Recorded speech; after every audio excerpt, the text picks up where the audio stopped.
Alright, now in this question ये RC Mukherjee का exercise का 7th क्वेश्चन है। कहता है calculate the total number of nucleons. देखो न्यूक्लियॉन्स क्या होते हैं? न्यूक्लियॉन्स हमारे होते हैं protons plus neutrons inside the nucleus. The collective name of nucleons here is going to be protons plus neutrons. So it says find the total number of nucleons present in 12 grams of carbon 12 atom. ठीक है, find the total number of nucleons present in 12 grams of carbon 12 atom. सही बात है। तो carbon 12 के अंदर क्या है? देखो कार्बन 12 का मतलब कि भाई 12 ग्राम कार्बन का मतलब हो गया 1 मोल कार्बन एटम, क्योंकि कार्बन का मोलर मास ही है। What is the molar mass of carbon? तो शॉर्ट नोट जो हम यूज कर रहे हैं वो मैं ऊपर लिख रही हूँ। Molar mass of carbon is nothing but what? 12 ग्राम। सही है। अब अगर molar mass of carbon is 12 grams पर मोल और इसने मुझे गिवन मास भी 12 ग्राम दे रखा है, तो मोटा मोटा गिवन मास में मोलर मास कर दूंगी तो आंसर 1 मोल आ जाएगा ना। तो इसीलिए मैंने डायरेक्टली लिख दिया, इसीलिए मैंने डायरेक्टली लिख दिया क्या, इसीलिए मैंने डायरेक्टली लिख दिया कि भाई 12 grams of carbon is nothing but just 1 मोल। सही है। इफ इट इज 1 मोल, ठीक है, तो 1 मोल कार्बन एटम्स बन गए हमारे पास। तो हम ये बोल रहे हैं कि 12 ग्राम्स ऑफ कार्बन का मतलब है 1 मोल ऑफ कार्बन एटम। सही बात है। If it is 1 mole of carbon atom, ठीक है, if it is 1 mole of carbon atom, तो 1 मोल का मतलब हो गया 6.022 into 10⁻23 carbon atom. Now you understand, मान लो मेरे पास कोई एटम है और यहाँ पे मेरे पास न्यूक्लियस है। तो न्यूक्लियस में 12 प्रोटॉन है, सॉरी न्यूक्लियस में क्या है अपने पास, हमारे न्यूक्लियस में 6 प्रोटॉन्स हैं और 6 ही न्यूट्रॉन्स है। तो ये है इस तरह से। तो we will have 6 protons and we will also have 6 neutrons. सही। तो अगर मेरे पास 6 प्रोटॉन्स एंड 6 न्यूट्रॉन्स हैं तो टोटल न्यूक्लियॉन्स एक एटम में कितने? Total nucleon in 1 carbon atom is equal to 12, है ना। तो total nucleons in 1 carbon atom here is going to be 12। अब अगर total nucleons in 1 carbon atom 12 है तो 6.022 इंटू 10⁻23 कार्बन एटम में कितने होंगे? कि 1 carbon atom contain 12 nucleon, contains 12 nucleons. So 6.022 into 10⁻23 carbon atoms will contain how much? Will contain how much? So that will contain 12 into 6.022 into 10⁻23 nucleons. Are you understanding?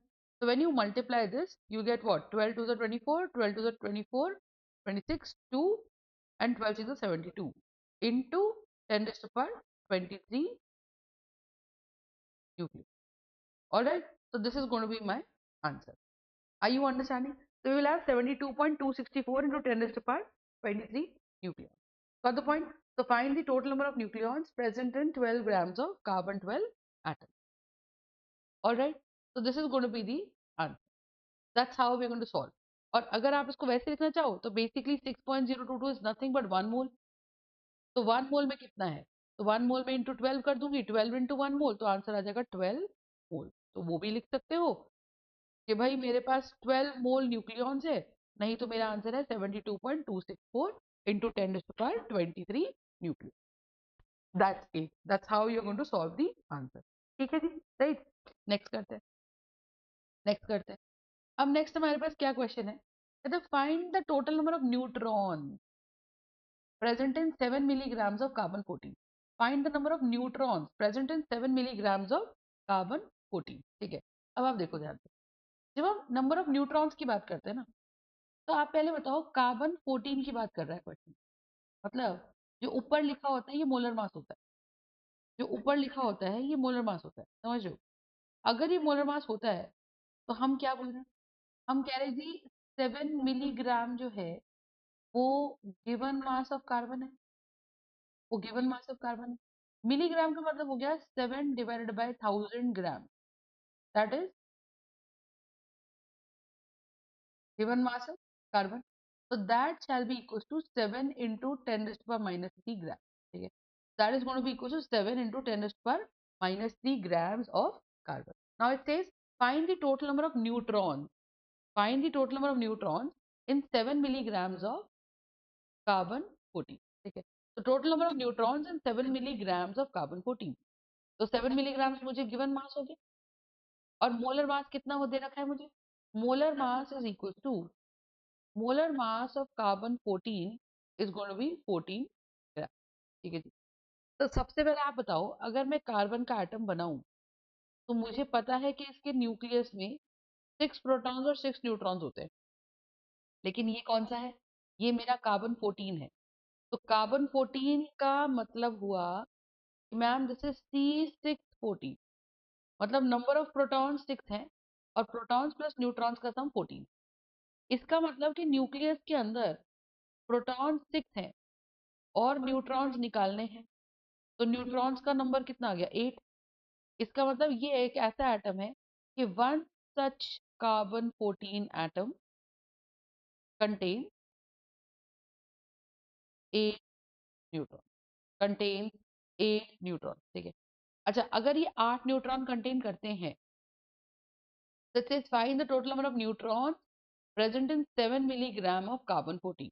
All right, present in 7 milligrams of carbon 14. अब इसके अंदर 7 milligram के अंदर कितना present है? तो हमें ये पता है कि वन एटम के अंदर 8 न्यूट्रॉन है। ठीक है। तो पहले हम ये निकालेंगे कि 7 मिलीग्राम में कितने एटम्स है। तो मुझे ये पता है कि given mass upon molar mass, ये मुझे दे देता है नंबर ऑफ मोल्स। तो अगर मैं गिवन मास की बात करूं तो जैसे 7 into 10⁻³ gram divided by 14। 7 one जा एंड 7 टू जा, तो ये मेरा आंसर आ जाएगा 0.5 इंटू 10⁻³ मोल, है ना। 7 into 10⁻³ moles, this is going to be my answer. so these many moles present है। अच्छा, इतने मोल्स प्रेजेंट है तो नंबर ऑफ एटम्स कितने हो गए? वन मोल के अंदर कितने पार्टिकल्स होते हैं? One mole contain 6.022 into 10⁻23 particles. तो मेरे पास कितने पार्टिकल्स आ जाएंगे? मेरे पास पार्टिकल्स आ जाएंगे 0.5 मोल्स। तो हम क्या बोल रहे हैं कि देयर बाय 0.5 इंटू 10⁻³ मोल्स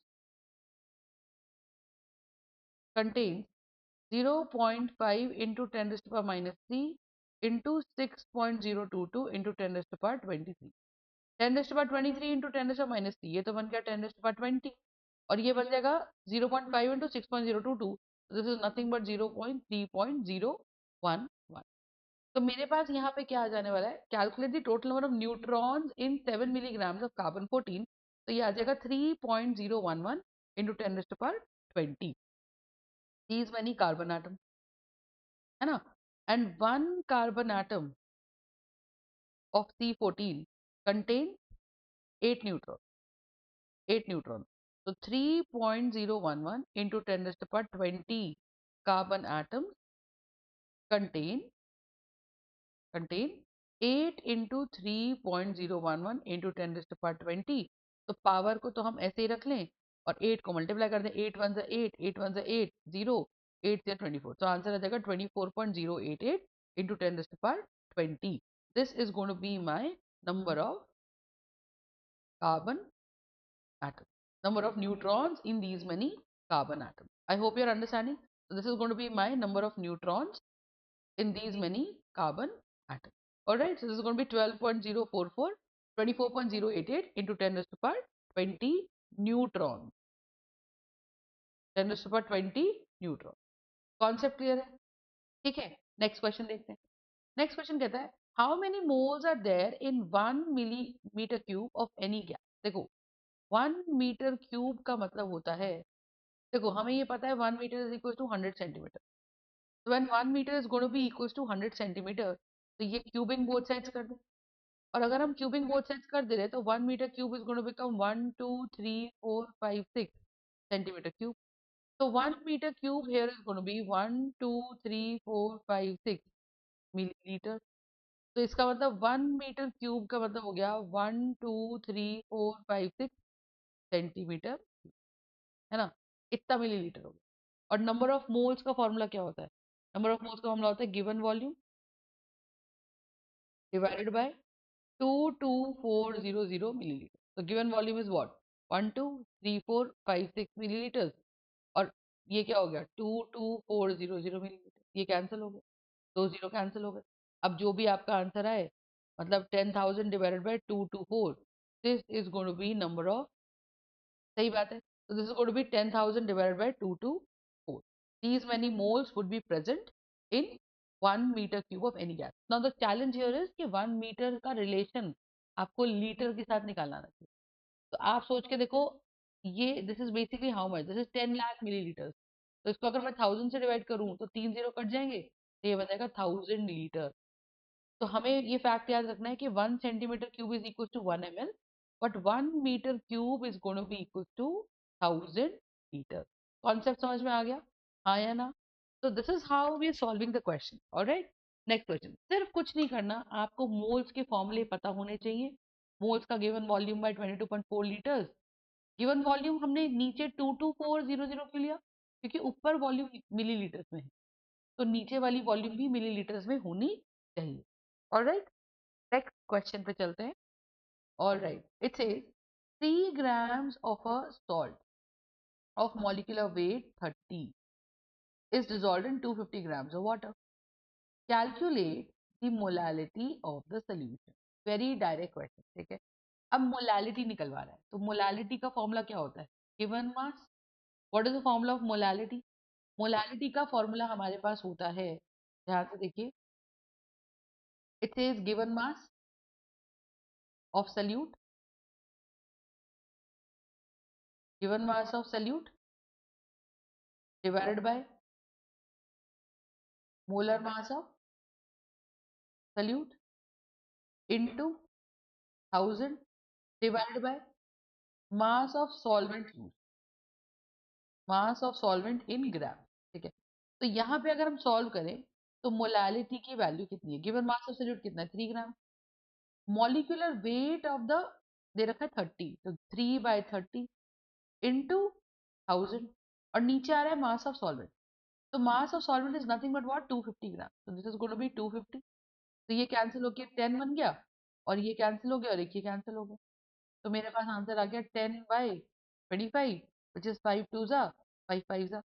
तो मोलालिटी की वैल्यू आ जाएगी 2/5, and this is going to be 0.4 moles पर केजी. यानी कि मोलालिटी आ गई 0.54 molar. I hope you are understanding. तो 3 grams of a salt, right, 3 grams of a salt जो है हमारा, वो किस में कन्वर्ट हो गया? 3 grams of a salt of molecular weight 30 is divided into 250 grams of water. Calculate the molality of the solution. Is this part clear? Right? तो ये क्वेश्चन आ जाएगा. तो बहुत सिंपल है, डायरेक्ट मोलालिटी का फॉर्मूला है. बस जरूरत इस बात की है कि हमको वो फॉर्मूले याद होने चाहिए अच्छे से, है ना? If we are by heart with those formulas we are good to go. तो molality here is going to be this by. Alright, next question हमारे पास क्या आएगा?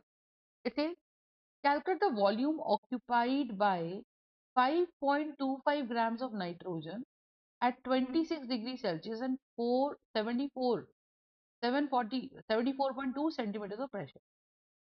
अच्छा, अब देखो, इस क्वेश्चन में पहचान ये है कि मैम हमको एक टेम्परेचर दे रखा है विच इज 26 डिग्री सेल्सियस, जिसको मैं केल्विन में कन्वर्ट कर लेती हूँ.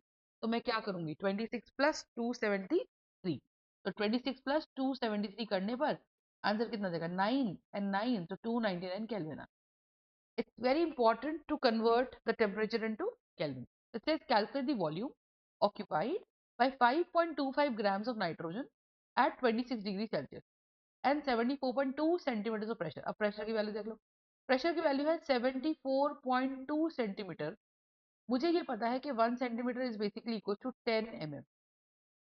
प्रेशर की वैल्यू कितनी देगी? 74.2 इंटू 10. तो answer shall be 742 mm of Hg का pressure. So this is going to be my pressure. Got the point? अच्छा जी, अब अगर हमारा इतना प्रेशर है, ठीक है, और टेम्परेचर कितना है? 299 केल्विन का टेम्परेचर है.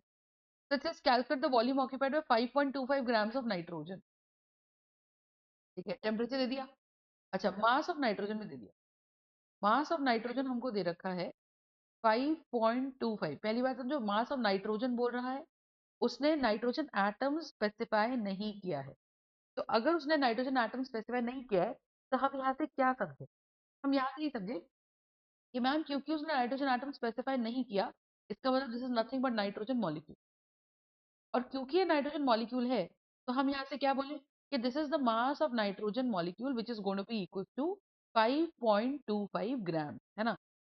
और नाइट्रोजन का मोलर मास कितना है? नाइट्रोजन का molar mass is N2, that is 14 times 2, so that's going to be 28 grams per mole of the molecule, right? तो हम बोलेंगे PV equals to nRT। तो प्रेशर कितना है बताइए? प्रेशर है मेरे पास 720, तो मैं इसको एटमॉस्फेयर से कन्वर्ट कर लेती हूँ डिवाइडेड बाय 760। वॉल्यूम मेरे को निकालनी है। नंबर ऑफ मोल्स कितने हैं? नंबर ऑफ मोल्स है given mass divided by molar mass of nitrogen 28। R की वैल्यू है एटमॉस्फेयर 0.0821 और टेम्परेचर है मेरे पास 299 केल्विन। तो मैंने टेम्परेचर को केल्विन में बदल लिया। वॉल्यूम ये जो ये आया, अच्छा ये कैसे आया ये भी देख लो जरा। हमें पता है कि मैम 760 mm ऑफ Hg जो होता है it means 180 mm of pressure. तो ये it means 180 mm of pressure. तो 1 mm ऑफ Hg जो होता है इसका मतलब 1/760 एटमॉस्फेयर का प्रेशर। तो अगर हम 724 mm ऑफ Hg की बात कर रहे हैं तो 1 mm को 724 कैसे बनाएंगे? दोनों तरफ 724 से मल्टीप्लाई करके, तो 760 इंटू 724। तो बस आंसर आ गया। इसको आप सॉल्व कर लो। तो इस तरीके से मैंने यहाँ पे ये जो वैल्यू डाली है कि एटमॉस्फेयर्स में कन्वर्ट करी है, ठीक है। तो 724 divided by 760 is this fact.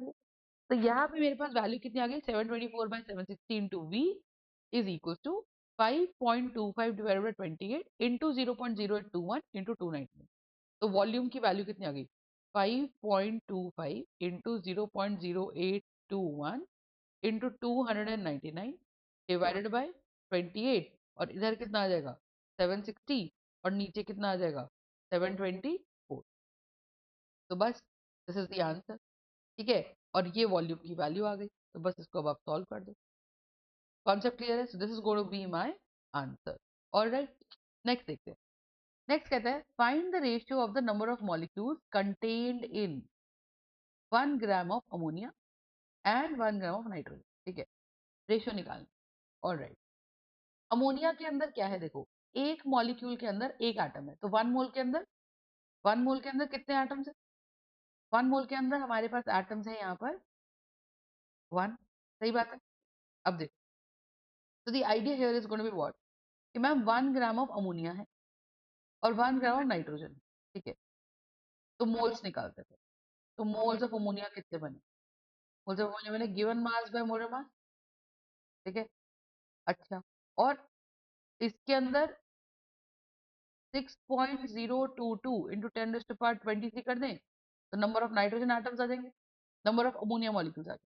Moles निकाले गिवन मास और मोलर मास इंटू 6.022 इंटू 10⁻23 हम लोगों ने कर दिया। तो यहाँ पे वैल्यू मेरे पास क्या आ जाएगी? यहाँ पे वैल्यू मेरे पास आ जाएगी दिस वैल्यू इंटू 6.022 इंटू 10⁻23। तो ये पूरा आ गया मेरे पास number of moles of ammonia, number of moles of ammonia, ठीक। अच्छा, पार्टिकल्स आ गए और इंटू 1 कर दो क्योंकि नाइट्रोजन एटम्स निकालना है। तो ये टोटली मेरे पास एटम्स ऑफ क्या आ गए? This is fully atoms of nitrogen in ammonia, है ना। तो this is nothing but what, atoms of nitrogen in ammonia. सही बात है। ऐसे ही अगर हम निकालें number of atoms of nitrogen in N2, तो हम क्या बोलेंगे? गिवन मास और मोलर मास 1/28, क्योंकि नाइट्रोजन का मोलर मास कितना है आप बताओ? 14 टाइम्स 2, आंसर इज 28। और NH3 का मास कितना है? 14 प्लस 3, आंसर इज 17। तो given mass by molar mass into 6.022 into 10⁻23 into ये आ गया, ठीक है। और इनटू करके ये जो 1 है मेरे पास, है ना, 6.022 इंटू 10⁻23। अब मुझे बताओ क्या होगा? तो ये आ जाएगा इस तरीके से, इनटू क्या हो रहा था यहाँ पे? 1 ही एटम था, है ना। अच्छा इधर बताओ, 1/28 हो गए मोल। एक मोल में 6.022 इंटू 10⁻23 पार्टिकल। तो 1/28 में कितने particles? Into 6.022 and every molecule. तो ये टोटल मेरे पास आ गए नंबर ऑफ मॉलिक्यूल, सही है, नंबर ऑफ मॉलिक्यूल। अच्छा जी, और क्योंकि ये नंबर ऑफ मॉलिक्यूल्स आ गए, ठीक है, क्योंकि ये नंबर ऑफ मॉलिक्यूल्स आ गए मेरे पास, तो हम क्या बोलेंगे? नंबर ऑफ एटम्स कितने हो गए? तो number of atoms here is going to be 1/28 into 6.022 into 10⁻23 into 2, है ना? इसको सॉल्व कर दो। अब आपको रेशियो निकाल, ऑलराइट? इसका आपको रेशियो निकालना है। तो रेशियो हम कैसे निकालेंगे, ध्यान से देखो। इसका रेशियो हम निकालेंगे, ठीक है? तो अमोनिया अपॉन N2 का रेशियो निकालना है। तो वॉल्यूम ऑफ N2, तो ये क्या बनने वाला है? देखो ये बनेगा volume of NH3, sorry particles of NH3 upon particles of N2।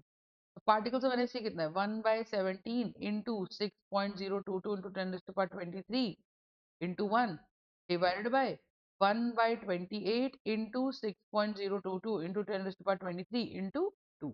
ये पूरा पूरा कैंसिल हो गया। आंसर आ गया 1/17 divided by 1/28 into 2। So if I solve this, it becomes 1/17 into 28 into 2 by 1. तो ये जो मेरा आंसर आ जाएगा, इसको आप सॉल्व कर लो। तो ये आ जाएगा 56:17। This is going to be my final answer. तो ratio of the number of molecules contain, अच्छा मॉलिक्यूल्स का रेशियो पूछ रहा है। Okay okay, not atoms. तो मॉलिक्यूल्स का रेशियो पूछा तो फिर तो बहुत ही सिंपल हो गया। मॉलिक्यूल्स का रेशियो कैसे हो गया? मॉलिक्यूल्स का रेशियो तो बहुत ही सिंपल हो गया। ये कह रहा है अमोनिया के मॉलिक्यूल्स निकालने हैं। अच्छा, तो बन गया 1/17 इंटू 6.022 इंटू 10⁻23। और नाइट्रोजन की अगर बात करते हो तो कितना आ जाएगा? 1/28 इंटू 6.022 इंटू 10⁻23 मॉलिक्यूल। बस इनका रेशियो ले लो। पार्टिकल्स ऑफ नाइट ammonia upon particles of nitrogen, ये पूरा पूरा कैंसिल हो गया। आंसर आ गया 1/78 into 28/1। This is going to be particles of ammonia divided by particles of N2। I hope the concept is clear.